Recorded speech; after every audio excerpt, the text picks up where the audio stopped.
4 et 5.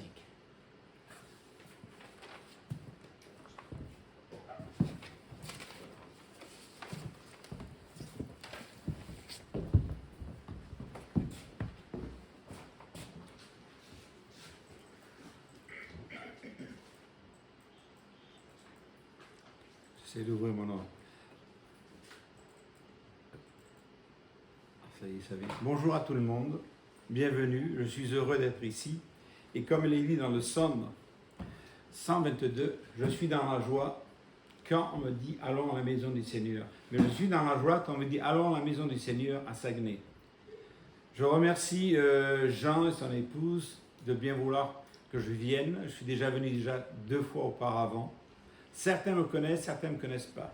Quelles sont mes origines? Parce que c'est vrai que quand on me regarde, on est bizarre, mais il est quoi, lui, ce bonhomme qui... Bon, alors des fois, on me prend pour un Espagnol, pour un Grec, pour un Arabe, pour un Indien. Non, peu importe. Alors, mes origines sont 2. Comme je disais, ma mère est française et mon père vient du Yémen, qui est le pays de la reine de Saba. Voilà, alors j'ai été élevé dans la foi catholique, j'ai été également musulman. Et j'ai découvert la vérité quand je suis venu aux États-Unis. Voilà. Alors mon père m'avait averti, parce qu'il était boxeur, il était venu à Chicago, il s'est fait casser le nez, après il est reparti, mais tu sais Roland, quand tu vas aux États-Unis, les femmes sont belles, n'épousent aucune, aime-les toutes et c'est tout. Bon, j'ai pas suivi le désir de mon père, parce que quand je suis arrivé en avril 25 avril 1967, j'ai rencontré ma femme, pour être ma femme, 2 jours après. Alors, il y a une chose qui est certaine, quand on ne le voit pas, c'est dans la parole de Dieu, il y a la providence de Dieu. Jérémie nous dit dans Jérémie 23, je sais les plans que j'ai formés pour vous, plans de paix et de bonheur. À ce moment-là, je ne connaissais pas la parole de Dieu, bien que j'étais enfant de cœur dans l'église catholique, musulman lorsque je suis allé chez mon père pendant 8 années, et ça a quand même bouleversé ma vie. Je ne vais pas rentrer l'état de ma vie, je ne suis pas là pour vous dire ça. Mais bon, finalement, je suis heureux d'être là et de vous présenter ce message qui est basé sur l'épître aux Éphésiens. Alors, il est vrai qu'il ne faut jamais oublier, et ça je dis même pour vous qui êtes seuls, parfois on se retrouve seul dans votre maison, ou peut-être avec 2 ou 3, que vous êtes la maison de Dieu, que vous êtes le temple de Dieu et que Dieu est avec vous. Matthieu 28, verset 20, je suis avec vous tous les jours jusqu'à la fin. Et ça, c'est important de le savoir. De savoir que je suis la maison de Dieu, ça me rassure. Je disais hier soir, pour les évangélistes, les prédicateurs, ce qui est le plus triste, c'est que souvent vous êtes seuls.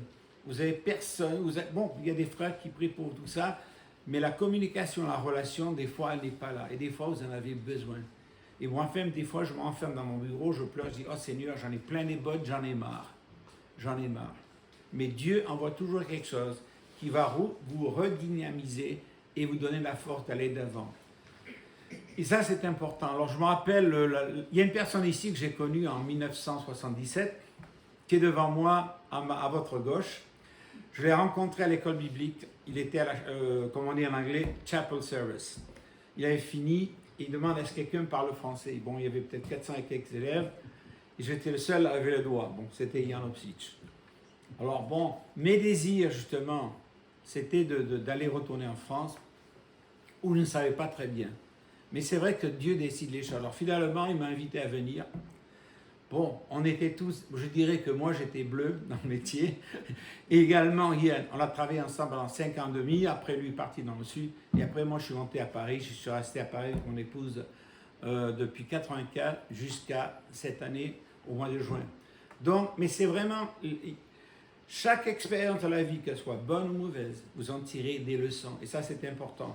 Alors, quand je pense à l'épître aux Éphésiens, on l'a surnommée la reine des épîtres. La reine, la Suisse du Nouveau Testament. La lettre suprême. La lumière de l'Asie. Et quand je pense à l'apôtre Paul, s'il n'y avait pas eu l'apôtre Paul, il n'y aurait pas d'église en Europe. Mais Dieu avait prévu un plan pour cela. Mais on l'appelle également la Banque d'Asie parce que Éphèse était riche. Voilà. Alors, quand je vois l'épître aux Éphésiens, je vois quelque chose au-delà de la création, mais qui nous dirige vers le futur. Nous avons tous un futur. Quel est notre futur? D'être auprès de l'Éternel. plus de soucis, plus de maladies, c'est ça. Mais l'Épître aux Éphésiens, justement, il parle de ça. Lui, où est-ce qu'il est? Il n'est pas au Med Club, dans un très bel hôtel. Non, il est à Rome, dans une prison. Mais il était concerné. Son cœur, son esprit, son désir était de faire la volonté d'aider et de se concerner par les églises. C'était ses soucis. Pourquoi? Parce qu'il connaissait la culture de l'époque. Et c'est important. Il savait quel était le problème que faisait face l'Église. Alors, qu'est-ce qui se passe? Il est vrai qu'en 33, avant Jésus-Christ, la capitale la plus importante d'Asie, c'était Éphèse. Alors, Éphèse, c'était quoi? C'était une colonie grecque. C'était également un centre cosmopolitain. Mais quand on parle d'un centre cosmopolitain, ça veut dire que vous avez des gens de tous les pays du monde. Et ça, c'est important de comprendre. Culture différente, attitudes différentes, comportements différents, c'est à vous d'apprendre. Et je me rappelle, lorsque j'étais à l'école biblique, il y a un professeur, il me disait souvent, il faut gagner le droit de parler. Je dis, tiens, c'est intéressant, mais il ne nous a jamais dit combien de temps. Alors, quand il est venu à Paris la première fois, j'écoute. J'ai dit, bon, combien de temps faut-il? Il me dit, bon, toi, tu es né en France, tu sais, mais j'ai dit, bon, il faut le temps nécessaire. Mais il y a une chose qui est importante. Savoir écouter, poser les bonnes questions. Pas dire, ben, chez moi, c'est comme ça. Des fois, j'entends les gens, mais puisque c'est comme ça chez toi, qu'est-ce que tu fais ici? On ne m'a pas dit à moi, mais certaines personnes. Donc, il faut prendre le temps d'être à l'écoute des gens, très observateur. Et Paul, qui est quelqu'un qui savait le cœur des gens, qui connaissait la culture, non seulement juive, mais également la culture païenne. Alors, c'est vrai que Éphèse est le centre du temple Diane, la déesse, mais c'était aussi l'endroit où il y a la prostitution, comme partout dans le monde. Donc finalement, c'est un centre important, mais c'est également le siège de Satan. C'était une ville portuaire. Qui dit une ville portuaire, vous avez des gens de toutes les nations qui viennent. Moi, je suis né à Toulon, qui est la première port militaire de France et d'Europe. Et c'est vrai qu'il y avait des bateaux qui venaient de tous les coins du monde. On voyait des gens de toutes les nations et toutes les mains. Voilà. Alors, c'était une ville qui avait plus de 1,5 demi-million d'habitants. Donc, il y a un brassage de culture, un brassage de gens qui venaient de partout, avec des attitudes, des comportements différents. Et ça, c'est important. Alors, Paul va faire 2 voyages à Éphèse. Dans le dernier, il va rester quand même 3 ans pour enseigner. Et son désir, justement, c'était d'aller dans les synagogues pour aller enseigner la parole de Dieu. À un moment donné, il y a des Juifs qui étaient là dans la synagogue qui s'opposent à ces enseignements. Donc, il prend quelques disciples et il va à l'école Tyrannus, il va continuer à enseigner. Et je trouve que ça, c'est formidable. Des fois, il faut prendre des dispositions nécessaires pour aider l'Église à se développer, à grandir. Alors, il est vrai que je vais me poser la question, mais quelle est la valeur principale du livre d'Éphèse? Une valeur pratique, justement, pour montrer la place de l'Église dans la vie de chaque chrétien. Quelle est la place de l'Église dans votre vie? Est-ce que c'est simplement de venir tous les dimanches, participer au culte, prendre le repas du Seigneur, ou ça a une autre dimension? Et je crois que bien souvent, en tant que chrétiens, nous oublions la dimension et l'importance de l'Église dans notre vie. Et ça, c'est quelque chose d'important. Alors, mais justement, la vie d'Église est quelque chose d'absolument indispensable pour tout chrétien. Le chrétien Robinson Crusoe, ça n'existe pas. On ne peut pas être un chrétien isolé. Pourquoi? Parce qu'avec le fil de temps, nous allons être influencés par le monde qui nous entoure. Et petit à petit, nous allons perdre notre foi au point de quitter le Seigneur. Il y a 3 problèmes que je vois d'Éphèse et que je vois pour nous aujourd'hui également. Le premier, c'est le piétisme. Je vais rentrer dans les textes après. Le piétisme, c'est quoi? C'est la mise en avant des sentiments. C'est ce que je ressens qui doit être la première place. Nous avons oublié ce que Paul dit dans Galates chapitre 2, verset 1, ce n'est plus moi, c'est Christ qui vient en moi. Le dire ou l'exprimer à quelqu'un, c'est formidable, mais le vivre, c'est une autre chose. Ça demande quoi? De renoncer à soi-même et d'apprendre à vivre chaque jour avec Christ dans sa vie. Voilà la réalité. Deuxième élément, c'est qu'il y a un problème, qui était le problème d'Éphèse et notre problème aujourd'hui, c'est l'existentialisme. C'est quoi? Tout ce qui compte pour moi, c'est ce qui me rend heureux, joyeux, et c'est ce qui est le plus important. Souvent, même en tant que chrétien, c'est ce que nous essayons de vivre. Je veux tout ce qui va me rendre heureux, ça c'est la chose la plus importante. Et donc, ça demande du temps, ça demande des sacrifices, mais les sacrifices qu'on fait, on ne les fait pas pour Dieu, on les fait pour soi-même. Troisième élément, c'est le pragmatisme. Fais ce qui est le mieux pour moi. La phrase qui me gêne beaucoup, c'est quand il dit « Oui, mais Dieu comprend ma situation. » Dieu n'a rien à comprendre, c'est à nous de comprendre. Le sacrifice que Dieu a fait pour nous, et de vraiment dire non, non pas ma volonté, mais ta volonté, ce que Jésus a dit avant la croix, sur la croix. Non pas ma volonté, mais ta volonté. Et souvent, c'est pas ça. Ça, c'est le problème qu'il y avait à Éphèse et que nous avons aujourd'hui. Alors, quand on parle de l'élection et l'adoption, il vient de lire le passage, je vais le relire. Béni soit Dieu le Père de notre Seigneur Jésus-Christ, qui nous a bénis de toute bénédiction spirituelle dans les lieux célestes en Christ. Quand je pense à ça, nous ne méritons aucune bénédiction spirituelle. Qui sommes-nous? Nous en sommes des enfants rebelles à Dieu. Nous sommes des pécheurs.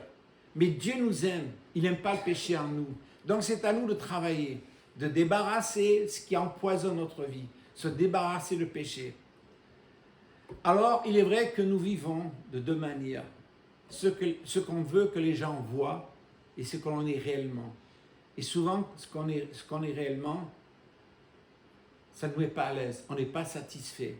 Qu'est-ce qu'il faut faire? Il faut apprendre, puiser dans cette parole de Dieu et changer, transformer notre vie. Je me rappelle une fois, on avait fait un séminaire, il nous disait à tout le monde, mettez sur le papier ce qui vous gêne, qui déplaît à Dieu et qui vous déplaît à vous. N'essayez pas de franchir une montagne d'un seul coup, mais étape par étape, vous allez surmonter vos problèmes. Pourquoi? Parce que je sais que Dieu est avec moi. Je sais que je puis tout par celui qui me fortifie. Et ça va changer. Vous verrez une transformation dans votre vie. Et ça, c'est important. Être chrétien, d'abord, bon, Jésus n'a jamais dit d'aller faire des chrétiens, des disciples. Des disciples, c'est quoi? C'est quelqu'un qui choisit un maître. On chante ce chant, Jésus domaine règne sur moi. Mais posez-vous la question, est-ce qu'il nous règne sur nous, réellement? Vous pouvez répondre à cela. Alors, le premier chapitre, c'est le chapitre bénédiction. Chapitre de bénédiction. Bénédictions spirituelles qui sont en Jésus-Christ. Je ne les mérite pas. Je sais qu'il m'a béni. De toutes sortes de bénédictions spirituelles, mais également matérielles. Dans le chapitre 1, verset 9 d'Éphèse, il nous dit ceci. Chapitre 1, verset 9 à 11. Il nous a fait connaître le mystère de sa volonté. Les prophètes ne savaient pas. Mais c'est grâce à Paul et à travers ses écrits qu'on connaît les mystères. Il nous a fait connaître le mystère de sa volonté conformément au projet bienveillant qu'il avait formé en Christ pour les mettre à exécution lorsque le moment serait vraiment venu. À savoir de tout réunir sous l'autorité du Messie, aussi bien ce qui est dans les ciels qu'est sur la terre. En lui, nous avons été désignés comme héritiers, ayant été prédestinés suivant le plan de celui qui met tout en œuvre conformément aux décisions de sa volonté. Nous avons été élus, nous avons été choisis. C'est quelque chose qu'il avait déjà prévu à l'avance. Prédestiné, c'est quelque chose qu'il avait prévu, mais c'est à nous de se soumettre à ce plan divin. Quand vous regardez la Bible, commencez avec Genèse chapitre 3, verset 15, on appelle cela le proto-évangile. C'est la toute première fois que l'on entend. Et après, vous avez un fil conducteur. Et comment Dieu va accomplir ce plan à travers différents personnages. Il y a un passage que j'aime bien dans l'Ancien Testament, c'est Genèse chapitre 17, verset 1. Et dans le texte hébreu, il dit ça. Abraham, fais ton chemin devant moi. Il dit, écoute, tu quittes ton pays, ta famille, tout être. Va à l'endroit où je vais t'indiquer. Il n'a pas dit à tel endroit, d'accord? Mais il a dit, fais ton chemin devant moi. C'est bon de savoir que Dieu veille sur nous et que nous prenons le chemin que Dieu Dieu nous a donné tout ce qui contribue à la vie, la piété, c'est ce que Pierre nous dit. Il nous a donné, bon, on n'a aucune excuse. Alors, Éphèse, c'était des enfants spirituels, à la différence des Juifs. Les Juifs, il n'y avait pas autant de problèmes avec les Juifs qu'avec les gentils ou les païens. Donc, ils avaient besoin d'apprendre. Et ça, c'est important. Après, il va dire au chapitre 3, versets 9 à 11, « Et de mettre en pleine lumière pour tout homme la façon dont Dieu mène ce plan à sa complète réalisation. » Est-ce que Dieu accomplit ce plan? Bien sûr, il l'accomplit en Jésus-Christ. C'est lui qui est la source, c'est lui qui est le chemin, c'est lui qui est le salut, et c'est lui qui veut nous guider. Alors, ce plan, le Dieu qui a créé toutes choses, l'avait tenu caché en lui-même de toute éternité. Par cette mise en lumière, les autorités et les puissants dans le monde céleste peuvent connaître par le moyen de l'Église. Tiens, un rôle de l'Église est quoi? C'est de manifester le plan de Dieu pour l'humanité. Je me rappelle à Dijon, et je suis sûr que Yann se rappelle, j'avais décidé de faire des croix. On avait fait des croix immenses. Bon, on avait mis péché, ceci, cela et tout ça. Et bon, pour moi, j'ai dit, parce que c'est mon idée, on va le faire. Bon, il y avait plusieurs personnes, et Yann était un petit peu inquiet, je le comprends. On arrive à Dijon en plein marché, les gens étaient là, je porte la croix, et les gens se séparent. Ils disent, mais qu'est-ce que c'est que ça? Bon, il y avait un tas de trucs qui étaient dits. Bon, et nous prêchons le Christ crucifié. Alors, bon, la police est venue.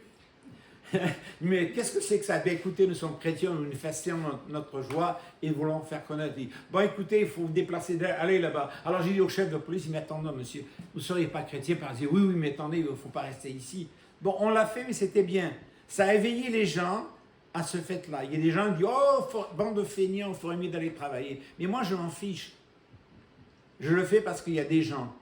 Ne pensez pas, s'il est vrai que c'est difficile de toucher les gens, mais il y a des gens que Dieu connaît qui sont prêts à vouloir écouter l'Évangile. Et vous avez un rôle important à jouer à cela. Alors, justement,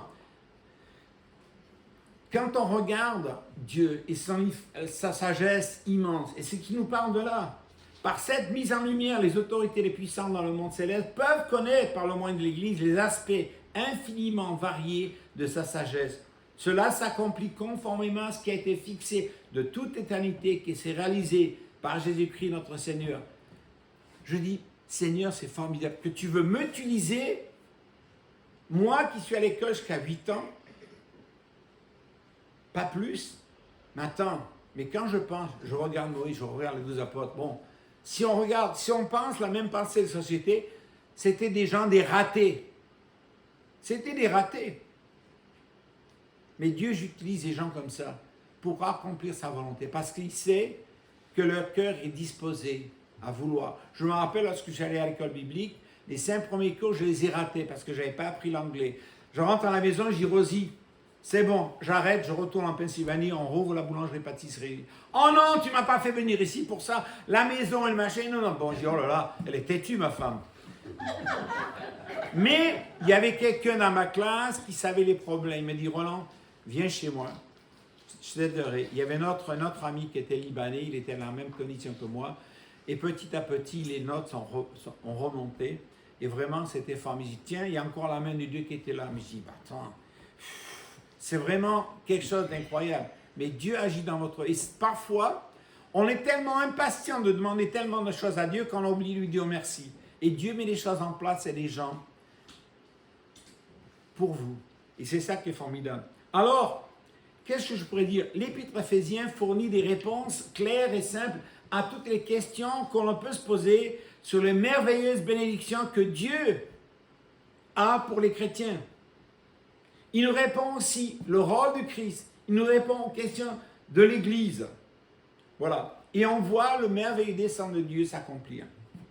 Galates chapitre 4, il parle justement du moment voulu, Dieu a accompli son plan à travers Jésus-Christ. C'est formidable. Alors, il y a toute une liste de bénédictions. Il nous dit, au verset 3, il nous a bénis de toutes les bénédictions spirituelles dans le lieu céleste en Christ. Alors les gens me disent, attends, les lieux célestes en Christ, c'est là-haut, les lieux célestes, pour moi, c'est l'Église. Il nous a bénis de tout, et vous êtes l'Église. Ce n'est pas ce bâtiment, ce beau bâtiment que Jean a travaillé durement, parfois découragé, mais c'est un lieu formidable qui nous permet de nous réunir. Mais l'Église, c'est vous. C'est vous l'assemblée. C'est vous, comment on dit, la congrégation. Voilà. Alors, il nous dit quoi? Nous avons été bénis, les saints et fidèles. Saint, c'est quoi? C'est quelqu'un, le mot en grec, c'est agos, quelqu'un qui a été mis à part pour le service de Dieu. Rappelez-vous, lorsqu'il fait sortir le peuple juif d'Égypte, vous ferez de moi une nation de sacrificateurs. Vous êtes des sacrificateurs, des sacrificatrices. Vous avez été mis à part pour le service de Dieu. Voilà la réalité. Donc, nous sommes des saints, mais les fidèles dans le Christ. Paul, quand il dit ça au premier verset, c'est des paroles d'encouragement. Ce sont des paroles d'encouragement que nous avons besoin d'entendre aujourd'hui. Vous êtes des saints, vous êtes des fidèles, mais vous êtes également bénis dans le Christ Jésus.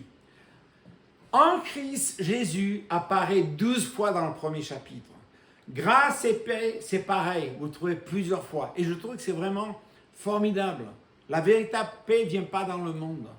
La véritable paix de cette relation, de cette intimité que j'ai avec Dieu. Quel ami fidèle nous avons en Jésus-Christ? Il veut qu'on soit son ami. Souvent, quand je parle aux gens, je dis, j'ai une question pour vous. Si je vous dis le mot religion, qu'est-ce que ça vous dit? Les gens n'ont aucune idée de ce que ça veut dire. Ils répondent n'importe quoi. Je dis, vous savez, le mot religion, ça vient d'un mot de latin qui veut dire religare. Ça veut dire le préfixe refaire quelque chose et lier l'homme à Dieu. C'est ce que Dieu veut. La religion vient des hommes et Dieu, une relation. Puis je dis, vous savez, Enoch et Noé, quelle était la religion qu'ils suivaient? Il nous dit dans Genèse chapitre 5, Genèse chapitre 6, ils marchaient avec Dieu. Dieu ne s'impose pas. Il veut que vous marchiez avec lui. Jésus nous dit dans l'évangile de Matthieu, venez à moi, vous qui êtes fatigués, chargez, je vous donne des repos, mais apprenez de moi. C'est bien, j'étais baptisé en Christ, ça y est, j'ai mon ticket pour l'éternité. Non, c'est pas ça. C'est qu'il veut justement qu'on vienne à lui, qu'on ait cette relation et qu'on développe cette relation. Alors quand on parle d'être fidèle, c'est-à-dire ceux qui ont placé leur confiance en Jésus-Christ. Est-ce que c'est facile de placer sa confiance quand on a été déçu par certains, même chrétiens? C'est dur. Qu'est-ce que Jésus a dit lorsque les cieux l'ont mis sur la croix? Pardonne-le qu'ils ne savent pas ce qu'ils font. Mon épouse et moi, on a passé par des moments très difficiles. Les plus gros problèmes ne venaient pas de l'extérieur, mais venaient de l'intérieur. Et souvent, je pleurais, je priais, je dis, Seigneur, pardonne-le, ça passe ce qu'ils font. Si j'oubliais que j'étais chrétien, œil pour œil, dent pour dent. Mais j'ai appris à ne pas faire cela. Je dis non, pardonne-le, ça passe. Mais je dis, il y a la justice de Dieu et Dieu sera. Et c'est ça qu'il faut faire. Donc, mais quand on apprend à faire confiance à quelqu'un, on ouvre son cœur, son esprit, et on déballe tous nos problèmes. Parce que j'ai confiance en cette personne, que lui aussi a besoin de moi et que moi j'ai besoin de lui, donc on va s'entraider. Mais quand notre confiance est déçue, on a une réaction, on ne sait plus comment agir. Mais Dieu va mettre des gens, que vous allez voir, des frères et des sœurs, à qui vous redonnera la joie, le bonheur de leur faire confiance. Alors, en Éphésiens chapitre 1, verset 13, dit ceci. Et en Christ, vous aussi, vous avez entendu le message de vérité. J'aime bien parce que le message de vérité, il n'y a pas 36 messages, il n'y a pas 36 évangiles. Réalisez qu'aujourd'hui, vous avez plus de 45 000 dénominations qui se disent chrétiennes. Le message de vérité, cet évangile qui vous a apporté le salut. Oui, c'est aussi en Christ que vous avez cru, vous avez obtenu de Dieu l'Esprit Saint qu'il avait promis par lequel vous a marqué de son sceau, en signe que vous lui appartenez. Le Saint-Esprit, c'est la présence de Dieu en moi. C'est fort. On a du mal à comprendre. C'est comme si vous allumez l'interrupteur, vous avez la lumière. Est-ce que vous comprenez? Non, à un moment où vous avez fait l'électricité, tout ça, vous comprenez. Bon, ben, c'est merveilleux, c'est mystérieux. Et c'est ça. Je me rappelle la première fois que quelqu'un m'a dit, tu passes le message par les fils électriques et ça, on peut la recevoir n'importe où. Il me parlait de email, courrier électronique. J'ai dit, mais qu'est-ce que c'est que ça? Tout ça, c'est du chinois. Bon, on l'a aujourd'hui, on le comprend. Mais quand on a l'Esprit de Dieu, c'est de savoir, c'est la présence de Dieu en vous. Je marche avec fierté, pas orgueil. Je marche avec fierté de savoir que Dieu m'a choisi. Avant la fondation du monde, il m'a appelé à travers Jésus-Christ. Et c'est ce que je vais faire comprendre. Que vous êtes l'élu de Dieu, qui vous a choisi, qui vous a mis à part. Ce n'est pas parce que je suis parfait. Non, on n'est pas parfait. Nous sommes tous des pécheurs. Je dis souvent ce que Luc 19 dit. Jésus est venu sauver ce qui était perdu. L'Église est composée de gens perdus. Et on a besoin de se soutenir. Vous avez des associations alcooliques anonymes et d'autres sur la drogue, tout ça. Qu'est-ce qu'ils font? Ils ont des discussions ensemble. Et le fait de parler de leur passage et tout ça, ça les encourage. De fait que nous sommes ensemble et que nous voulons grandir spirituellement, cela va nous encourager à devenir vraiment de véritables disciples. Voilà. Alors, c'est ça qui est important de comprendre dans la parole de Dieu. Toutes ces bénédictions, comme je dis, sont en Christ. C'est-à-dire, toutes ça sont en Christ. Alors, pour expérimenter, pour avoir ces bénédictions, il faut seulement être en Christ. Si vous n'êtes pas en Christ, vous ratez le coche.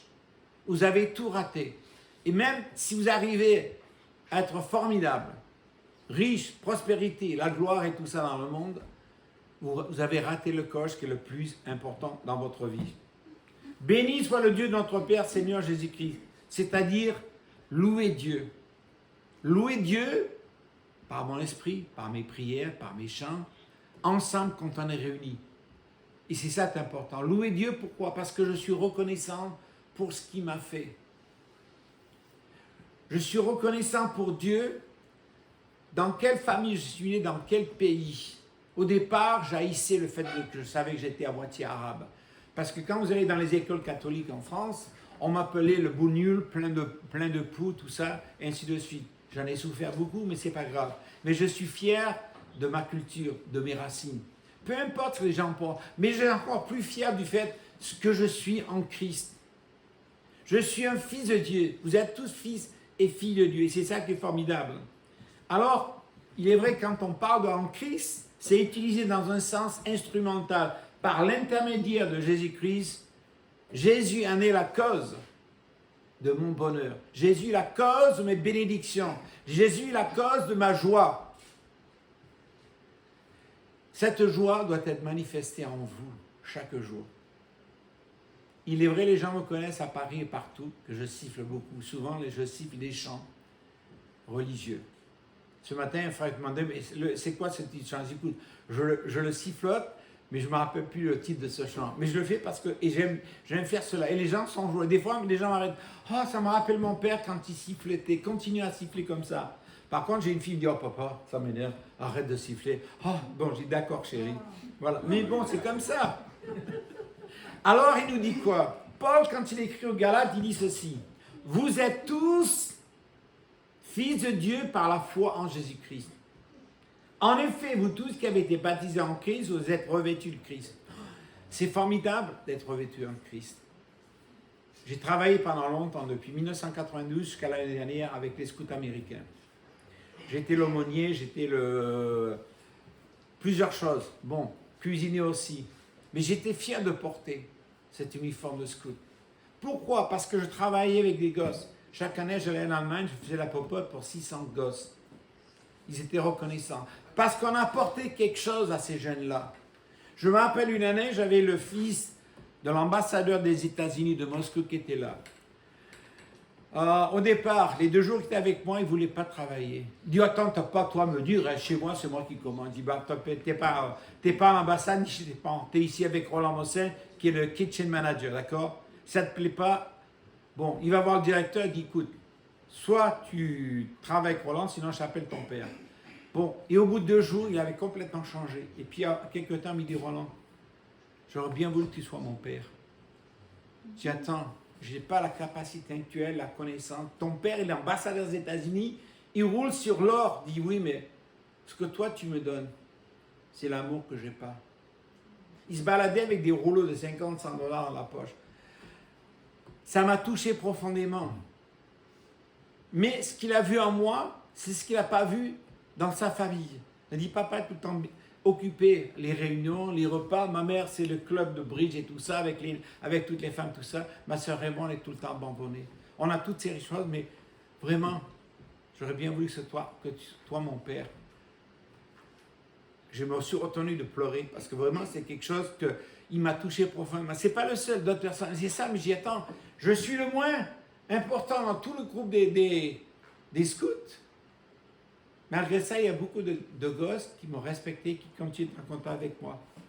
Alors, ce qu'il nous dit, c'est d'être en communion avec Dieu. Quelle est votre communion? Est-ce que c'est le dimanche ou est-ce que vous prenez du temps pour être en communion avec Dieu? Également, lire la parole de Dieu. Je vais dire une chose que j'ai appris avec les Juifs. Ils disent, on veut faire un avec la parole de Dieu. Parce que si je suis un avec la parole de Dieu, je suis uni avec Dieu. Et c'est vrai que les Juifs passent beaucoup de temps à méditer, à étudier la parole et débattre aussi. Bon, je suis dans un endroit à Paris, il y a beaucoup de Juifs. Et souvent, j'en rencontre et on en parle beaucoup. Mais vraiment, c'est quelque chose de formidable de les voir comme ça. Ils ont le désir de grandir. Mais aussi le fait que leurs ancêtres se trouvent dans la parole de Dieu. Ça devrait devenir notre histoire réellement. Ça devrait être notre histoire à nous. De sentir, mais attends, cette parole-là, j'en ai besoin. L'homme ne vivra pas de pain seulement, mais de toute parole qui sort de la bouche de Dieu. Ce n'est pas Jésus qui a dit le premier, mais c'est Moïse dans Deutéronome chapitre 8. J'aime manger. Et quand on ne mange pas, ma femme me dit, ouais, Roland, quand il a faim, c'est comme un lion rugissant. Mais dès qu'on lui donne à manger, il devient comme un agneau tout doux. Et c'est la réalité. Alors, il nous dit, dans les lieux célestes, où est Dieu? Dieu est partout, mais il est avant tout avec moi. Mais il dit, les bénédictions sont dans le ciel. Alors, les cieux, c'est l'habitation céleste. Ça identifie le domaine de la réalité spirituelle. Les choses spirituelles sont aussi réelles et durables que les choses matérielles qui ne le sont que temporelles. De plus, ces bénédictions proviennent et émanent du ciel. C'est formidable que Dieu, qui voit tout, qui entend tout, qui connaît tout, lisez le Psaume 139, vous verrez ce que je dis, il connaît chaque détail, donc vous ne pouvez rien cacher à Dieu. Mais on sait qu'il veut notre bonheur. Il veut nous faire sortir du pétrin dans lequel on est, pour nous mettre dans un endroit où on aura la joie et le bonheur dans notre vie. Alors, question que je me suis posée, quels sont les objectifs de bénédiction spirituelle? Bon, premièrement, pour que nous soyons saints, irréprochables devant Dieu. Il nous dit justement, au verset 4 et au verset 27 du chapitre 5 de Éphésiens, il a ainsi voulu se présenter cette Église à lui-même, rayonnante de beauté, sans tache, ni ride, ni aucun défaut, pour qu'on soit digne de se tenir devant Dieu. Irréprochable, c'est formidable. Je disais hier, lorsque j'étais au catéchisme, j'étais gosse, le prêtre disait, montrez vos mains, il regardait nos ongles. Et si on avait des petits blancs, machin là, il disait, ah, mon enfant, vous avez péché. Alors bon, moi je dis, tiens, je veux pas qu'ils disent que j'ai péché. Je prenais un lime, je prenais les machins blancs, ou alors je prenais les rouges ongles de ma mère, je mettais. Il dit, Roland, qu'est-ce que ça fait? C'est pourquoi je vous... Ah ben je vous laissais les rouges, mais oui, c'est ça, t'as péché. Bon, s'il fallait pécher, je devais confesser. Mais voilà un peu comment c'était. Alors, premièrement, il nous dit, il nous a choisis. Est-ce que vous êtes choisis dans le monde? Non. Dans le monde dans lequel nous vivons, on doit faire sa place. Et ce n'est pas facile. On est toujours en compétition les uns avec les autres. Même parfois dans l'église, on est en compétition. Mais dans le monde, on est en compétition pour faire sa place. Il y a une chanson, je ne me rappelle plus le titre, c'est « Fais une place dans mon cœur ». Et Jésus a fait sa place dans notre cœur parce qu'on l'a laissé rentrer en nous. Dans le monde, c'est comme ça. Mais avec Christ, non. Il va venir, il va habiter en nous. Et c'est ce qu'il a fait. Il y a un passage que j'aime bien, dans Ésaïe 42, verset 1. Écoutez bien. Ésaïe, la 66 chapitres, c'est un livre qu'il faut étudier à fond. Voici mon serviteur, que je soutiendrai, mon élu, en qui mon âme prend plaisir. J'ai mis mon esprit sur lui. Il annoncera la justice aux nations. C'est ce que vous faites aujourd'hui. C'est que le Rhum a annoncé la justice à ce monde. Qui a une autre manière de vivre. Pas dans l'injustice, pas dans l'hypocrisie, dans la fausseté, tout ça. Mais, voilà. Mais il y a une justice pour tous les hommes qui est offerte par Dieu. Et les gens ont besoin de ça. Les gens ont besoin de voir que vous êtes intéressés par leur vie. Après, ils vont ouvrir leur cœur à vous et ensuite à la parole de Dieu parce que vous lui avez porté du bonheur dans leur vie. Il y a des gens qui sont désespérés. Un jour, mon fils qui était à l'université dit « Papa, je veux que tu parles à mon ami. » Je dis « Qu'est-ce qu'il a envie de se suicider? Attends. Il a à peine 20 ans, mais attends, mais qu'est-ce qu'il a? Il dit « Oh papa, je suis sûr que tu vas l'aider. » Je dis « Attends, oh, je ne suis pas le bon Dieu. » Bon, passe-le-moi. J'ai parlé avec lui pendant 1h30. 2 semaines après, il me dit « Papa, tu vois, je t'avais dit. » Je dis « Écoute, tu n'étais plus sûr qu'on m'a dit non. Tu as dit les choses qu'il fallait. Maintenant, il veut continuer avec sa vie. Il veut continuer à servir Dieu. » Je dis « Bon, je te remercie, mon fils, mais c'est merci de te voir de cette confiance que tu as mis en nous. » Voici. Alors, ceux qui sont en Christ, ce que nous sommes, nous avons été choisis, nous avons élus par Dieu pour le salut, mais également la sanctification.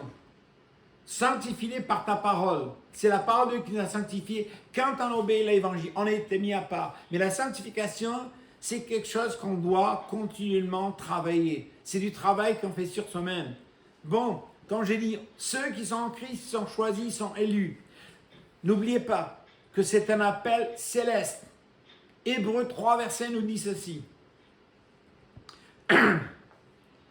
C'est pourquoi, frères et sœurs, vous qui faites partie du peuple saint et qu'il a appelé à avoir part au bien céleste, fixez vos pensées sur Jésus, l'apôtre et grand prêtre de foi que nous reconnaissons comme vrai.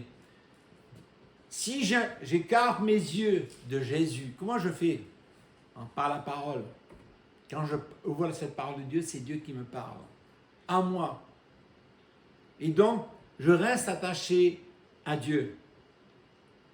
Alors, quand j'ai dit, ceux qui ont été choisis, ils ont été choisis avant la fondation du monde. Et vous faites partie du lot de ceux qui ont été choisis. Pourquoi? Parce que quelqu'un est venu frapper à la porte de votre cœur avec l'évangile. Peut-être au moment propice, au moment où vous en avez le plus besoin. Et c'est ça la réalité. Alors, avant que le monde commence, Dieu a décidé et déterminé les frontières de son royaume. Quand vous obéissez à l'évangile, ce n'est pas seulement que le Seigneur vous ajoute à l'église, comme il est dans le chapitre 45, mais il vous ajoute à son royaume. Et c'est ça qui est formidable. Je suis dans le royaume de Dieu. Je dirais, je suis un prince, une princesse. Vous êtes des princesses et des princes dans le royaume de Dieu. Alors, l'invitation, justement, elle est ouverte à tous. J'ai une sœur qui a été élevée dans la foi catholique, elle a été musulmane et tout ça, après elle est revenue à la foi catholique. Pendant 16 ans, je priais pour elle. Et chaque fois qu'on venait aux États-Unis, j'allais chez elle. Et ma femme et moi, le dimanche, on allait à l'église, matin et soir. Mais Roland, j'ai invité les amis, je te vois qu'une fois tous les 3 ans. Mais dit, tu sais, Michou, l'église c'est important, Dieu souvent. Mais attends, Dieu peut attendre. Je dis non, je vais aller à l'église.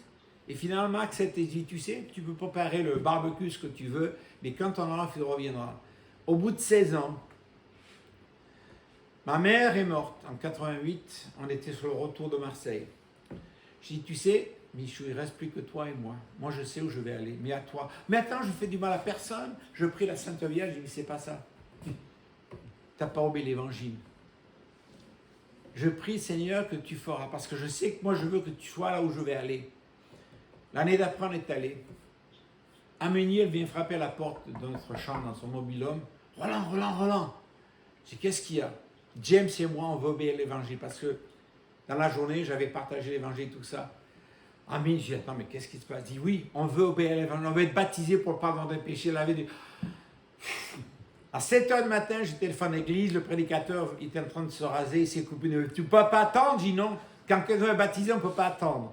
Je vais là-bas, je baptise mon beau-frère, ma soeur et mon neveu. J'étais dans la joie. Et c'est ça qui est vraiment tout ça. Vous avez des gens dans votre famille, peut-être votre mari, votre épouse qui n'est pas en Christ. Qu'est-ce qui est nécessaire? premièrement, montrez que la priorité dans votre vie, c'est Dieu, c'est Christ et son Église. Ils ne vont pas accepter. Ils t'ont tourné la tête. C'est une secte. Oui, c'est la secte de Dieu. Et au bout d'un moment, ils verront que ce que vous vivez est vraiment réel. Comme on dit en anglais, genuine, qui est réel. Ils vont dire, tiens, sa vie a totalement changé. Sa vie est épanouie. Peut-être qu'il n'a pas tout l'or, tout l'argent, tous les trucs dans le monde, mais je m'en fiche. Mais ils voient que vous êtes différents. Ils vont dire maintenant, qu'est-ce qui est différent? Et petit à petit, ils disent, tiens, Dieu, tu vas m'utiliser maintenant. Je ne sais pas prêcher, je ne sais pas évangéliser. On prêche par notre vie. Nous sommes les Jésus pour le monde. Voilà la réalité des choses. C'est pas dire, attends, je vais téléphoner à l'évangile. Jean, comment il faut faire pour enseigner l'évangile? Non, vous apprenez à le faire et au fur et à mesure, vous allez changer totalement. Alors, quand je dis, cette invitation, elle est ouverte à tout le monde. Paul va dire dans 1 Timothée, il va dire à 1 Timothée chapitre 3, il dit, regarde, verset 14-15, j'ai bien espoir de venir te rejoindre très bientôt. Je t'écris cependant tout cela, afin que si ma venue devait te retarder, tu saches en attendant comment on doit se comporter dans la famille de Dieu, c'est-à-dire dans l'église du Dieu vivant. Cette église est la colonne et l'appui de la vérité, un lieu où elle est fermement établie. Nous êtes la colonne, l'appui de la vérité. Les gens s'en fichent de l'église du Christ, mais l'enseignement qui est donné est celui qui vient de Dieu. Et avec le temps, les gens comprendront. Mais quand on commence à faire des compromis dans l'église, c'est-à-dire je laisse la vérité de Dieu pour plaire aux gens. Moi, je ne le fais jamais. Ah, on me dit, Roland, toi, tu es vieille école. Je dis, ben, tu sais, le bon Dieu est vieille école. Hein. Et personne ne va me changer. Ce n'est pas un vieux singe quand on va prendre des nouvelles choses. C'est ce que je dis aux gens. Alors, voilà la réalité. Mais le bon plaisir de Dieu, c'est quoi? De nous rendre heureux, de nous ajouter à son Église, qu'on est son royaume. Et je crois que tout cela est important. Toutes les louanges et la gloire dans cette vie appartiennent à Dieu. Bon, le vrai culte, c'est quoi? C'est de venir dimanche, relisez Romains chapitre 12, verset 1 et 2, vous verrez ce que c'est. Mais transformé par le renouvellement de l'intelligence. Ah, je vais dans les universités. Non, pas besoin d'aller à l'université. C'est à travers cette parole de Dieu qui va vous transformer, qui va vous changer. Après, vous allez comprendre quel est votre rôle. Après, vous allez comprendre quelle est votre place en Dieu et que Dieu peut vous utiliser. Qu'est-ce que Moïse a dit après qu'il a passé 40 ans dans le désert à Dieu? Il dit, oh bon, tu sais, je bégaye, je me dis, arrête ton cinéma, arrête ton char. Je t'ai choisi, tu vas aller voir le pharaon. Bon, et Aaron, c'est lui qui sera porte-parole. Mais je dis, c'est quand même formidable. Et parfois, en tant que vie chrétienne, tant qu'on n'a pas passé par le désert, on n'est pas prêt. Mais quand on passe par le désert tout le temps en s'appuyant sur Dieu, on s'en sort, on s'en sort fort. Donc, voilà un petit peu.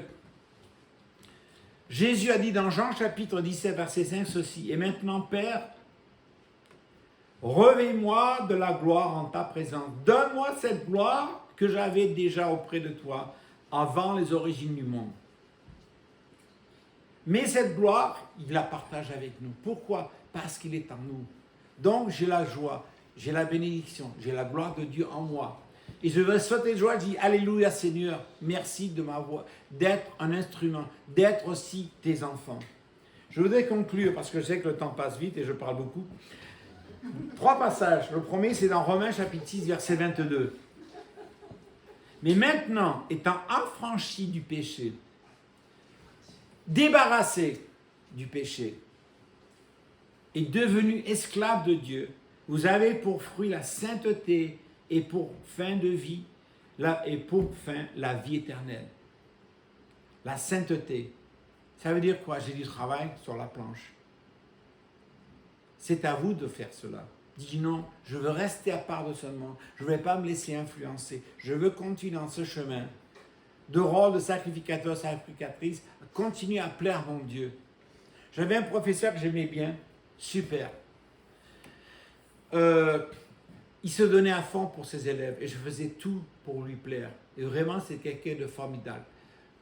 Il a travaillé pendant plus de 21 ans en Thaïlande, à Bangkok. Après, il est allé dans une ville Jamaïque, au Trinidad, il a commencé l'école biblique.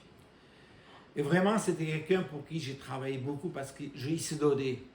Et on devrait avoir la même attitude pour Dieu. Dieu, tu t'es donné, tu t'es sacrifié sur cette croix, tu mérites que je déserte tout mon temps, tout mon amour, tout ce que j'ai pour toi. Et c'est ça qui est important, mais on ne le fait pas. Souvent, on ne le fait pas. Ou on n'a pas compris, on n'a pas encore appris. Comment je vais l'apprendre à travers cette parole? Deuxième passage que je vais vous lire. Hébreux 12, verset 14. Certainement que vous le connaissez. Qu'est-ce qu'il nous dit? Recherchez la paix avec tous et la sanctification sans laquelle personne ne verra le Seigneur. Est-ce que la sanctification est importante? Oui. Si nous ne travaillons pas en cette sanctification, nous allons rater le coche et on ne verra pas le Seigneur. Et dernier passage se trouve dans Tite, verset 11, Tite 2, verset 11 à 14. En effet, la grâce de Dieu, source de salut pour les hommes, a été révélée.